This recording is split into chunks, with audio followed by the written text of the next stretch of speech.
time is early morning.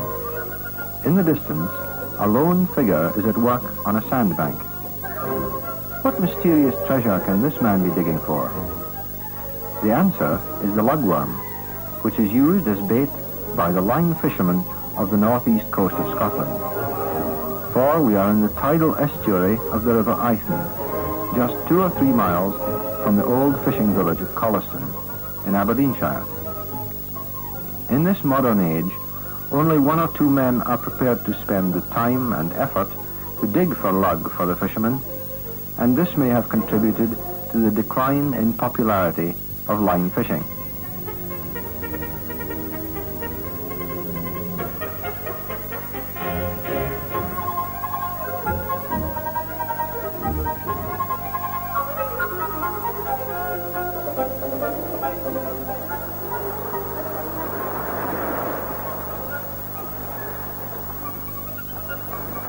A quarter of a century ago, there was a thriving fishing industry at Collieston, but the depression in the late 20s and increasing competition from the Seine net boats virtually sounded the death knell of the small line fishing boat. During the winter, when the fishing is mostly for cod, stormy seas keep the small line boats in harbour, and if the fisherman cannot get out to shoot his lines, then he has no income. It is obvious from this that line fishing is a very precarious business and has little to attract the young man to it as a career. Now only one fisherman remains in this once thriving village. His name is Norman.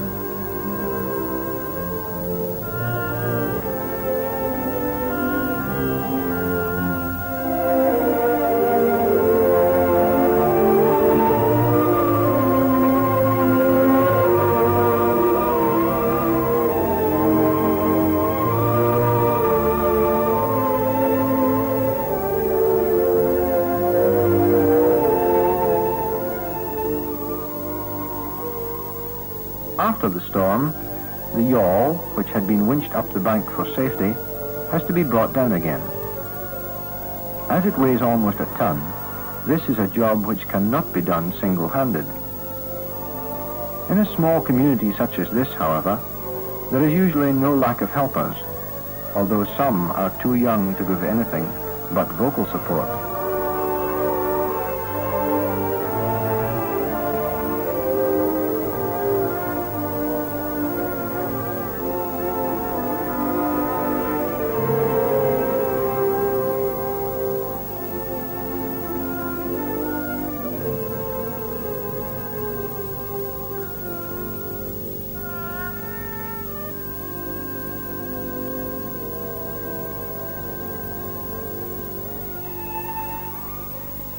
The most laborious task which Norman has to do is baiting his line. Each of these lines is about 2,000 feet long and has 600 hooks. Every hook has to be checked to make sure that it is firmly attached to the line, and then a lugworm is put onto it. The line then has to be coiled very carefully so that it will run freely when it is shot. As Norman will sometimes take as many as 4 lines with him, this job of baiting can take most of a day.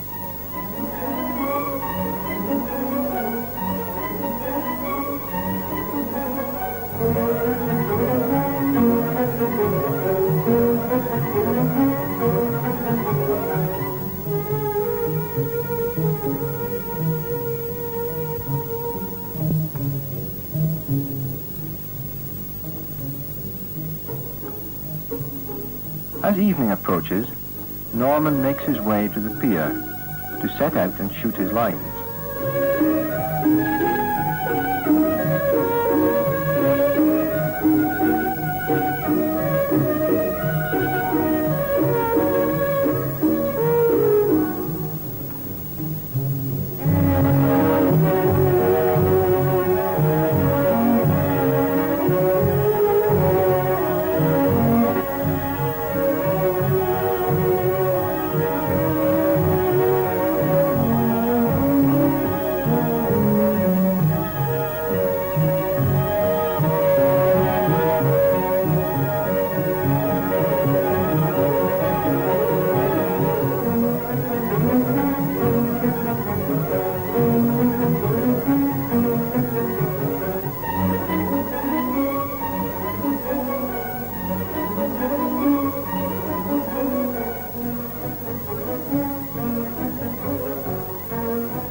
that is put overboard is the dan, or marker buoy, which indicates whose line it is and also its position.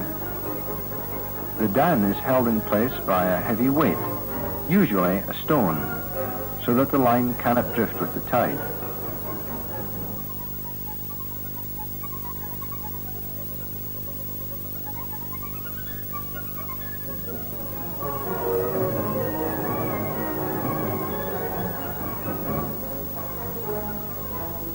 An old piece of galvanized drain pipe serves to protect Norman's arm as the line with its sharp hooks slips out of the boxes over the side.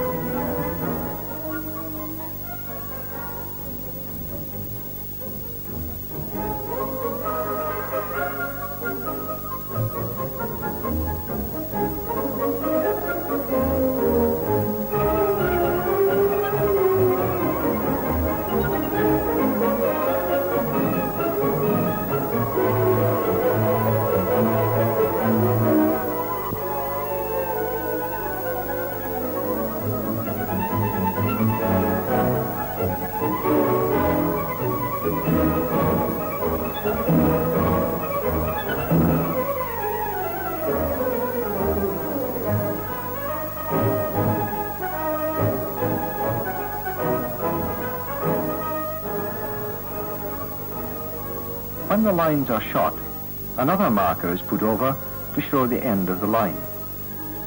Shooting completed, Norman returns home to get what rest he can before going out to collect his lines in the early part of the morning.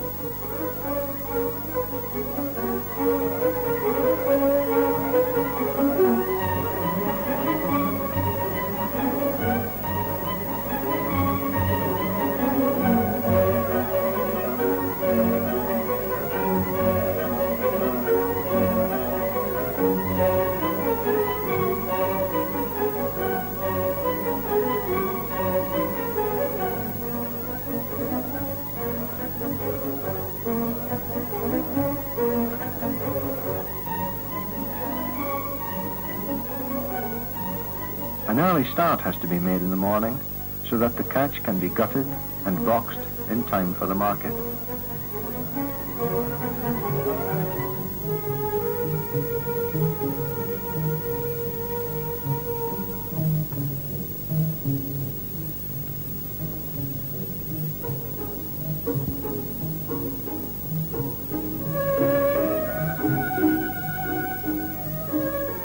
Before the dan is hauled aboard, the tiller has to be pegged and the engine throttled back.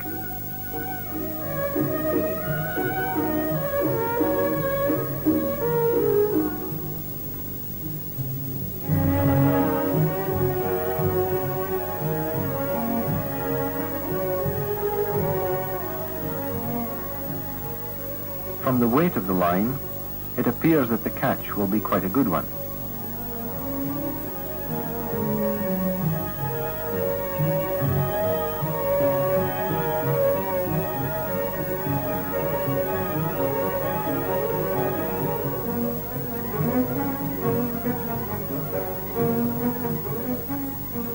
Constant exposure to the cold and to sea water can play havoc with Norman's hands, so he wears heavy rubber gloves as protection when hauling the line.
Once the catch and all the lines are aboard, Norman returns home for breakfast and a little sleep.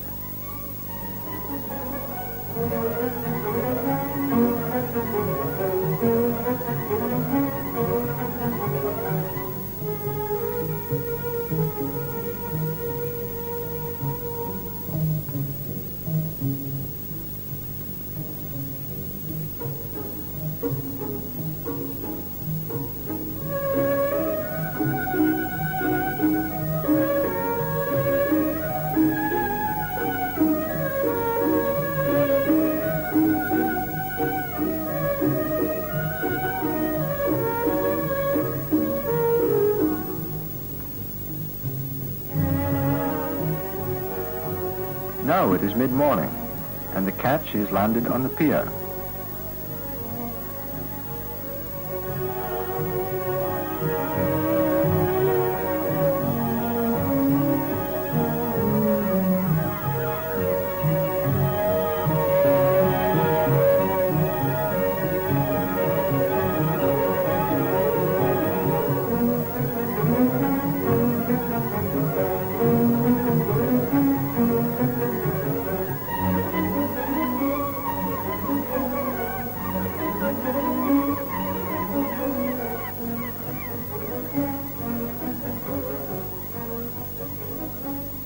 An interested audience of children watches the cleaning of the fish, and the seagulls begin to gather, sensing a good meal once the fish are boxed.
With the fish boxed and ready to be taken off to the market at Peterhead, Norman returns to his hut to start baiting lines for the next night's fishing.